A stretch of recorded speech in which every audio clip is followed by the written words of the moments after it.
What is up guys, Wraec here with a new video, and today I want to give you guys a little bit of a demonstration of Shemira in AFK stages. It is the last day, I think, of the Pioneer server already, so I thought I'll quickly push ahead, push some AFK stages with Shemira and try to show you guys how she can do if you are at, well, not a super high level difference, but a very decent one at that. So we're going to take a look at that. First of all, let's claim this loot from the stages. Check this out, this is quite crazy. I went from 1,256 to 1,546 because they always throw you out here on like super low AFK stages, so I had to push that for quite some time. I only pushed talent trials though. We can see we can skip ahead here already. So the thing was, I wanted to have a little bit of a level difference. We don't have a super high level difference, but we are at least 949 versus 1,077, so like, what is that, 128 levels, so it's not too bad. It's not super huge for talent stages. You can definitely get in the 200s, but in general on like the normal stages you will be a bit lower, and I don't have a faction skill active here actually, but it still looks really cool. So the team that I decided to do was like Fresto. We have Fresto here, we have twins in there, and I wanted to do a twin link with the same faction, so I combined Bonnie and Shemira because I thought, well, both of which can deal magic damage. I think they might be interesting together. And then I wanted to convert with Hugin again, so convert the damage of Shemira to true damage, because I really liked that in our last video. And of course Shemira doesn't really move, so you get the attack buff from Hugin all the time, so that's really nice. And then artifact wise, Surging Spell, and Surging Spell just because we get a little bit of extra shield through it. If you wanted to go full damage, the best option would probably be Star Shard Spell, which we can try out. I guess it's still pretty doable on this stage. We have a lot of ults. We have initial energy on Hugin, we have initial energy on Shemira, we have twins ulting, we have two Frestos there, of course.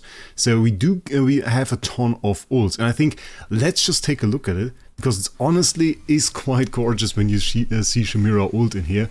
So let's start off. Come on, Shemira. Deliver us with a nice ult. Oh wait, we have ults off. Yeah, well, that was horrible, I guess. So I don't know why this was actually deactivated, but I guess it was an auto battle the entire time before. And you can see, yeah, all of those ghosts flying around. We have some stunts there from the Bonnie, and we have just back to back ults on the Shemira. Take a look at the energy here, and instantly full again, basically. And that's already it, and you see 5 kills there, and we have a Bonnie on the battlefield as well, which is pretty crazy because Bonnie is usually pretty good damage. One thing that you shouldn't forget though, if you take a look at such heroes, like if I put Athalia in there, the damage isn't bad either. The problem with it is though, well, it's not only about damage in AFK stages, especially on such stages where you have a high difficulty.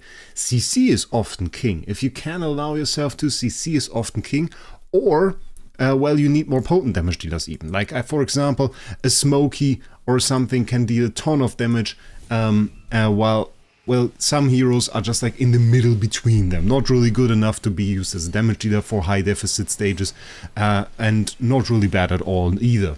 And don't really provide CC. So Shemira really doesn't have CC. That is something where Bonnie is a little bit ahead. So you can get, if you want to use her in an Iron comp, you can probably get a more consistent experience with Bonnie. But I reckon you will have a very easy time with a team like this to get to like the efficiency cap. With a lot of teams you actually do, but for this one it definitely looks a whole lot more fancy than for other teams. I really like that. With the little ghosts, they're absolutely spectacular, and always really nice. So works out usually pretty well for those enemies. Just now they are going a little bit more into the distance, so she went off the tile. I really want to show you guys a stage with Thorin though, or with the Tazi. That would work out as well, because that is also really interesting. As you can see, like, she's really not doing a whole lot before the ults are casting. She's really like, if I compare that to Siren, you have the first big damage hit with one of his abilities.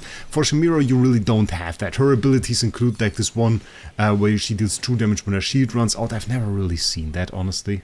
I'll be honest. Has never really had any impact for me.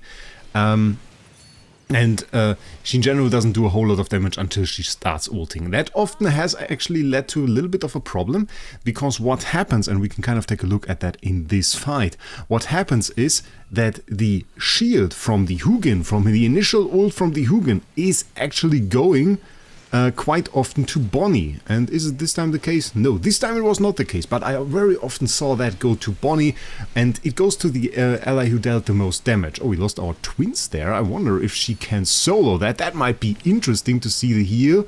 Heal. Really not that insane. Okay, that was the first stage that I lost, but we can kind of retry that. Let's just retry that, because we're definitely not on an optimal team. We can switch to Surging Spell, maybe. That should make it a little bit more easier. But we had a wonderful example just right now for the heal that she really gets from her abilities. And that is also something where I thought, well, it sounded a lot more potent, most certainly, than it really is. Like, getting healed by 50% of the damage dealt, especially with the numbers we're seeing on the screen, well, that surely indicates that we get a ton of heal, and really, I mean, we just saw it, isn't there. So I don't know, I kind of feel like that is bugged. Because with the description, I would have thought that it does heal her a whole lot more.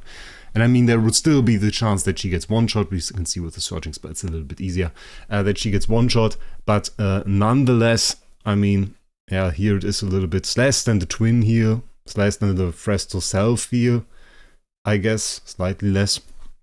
I didn't really feel impactful in the last fight, of course, a whole lot less.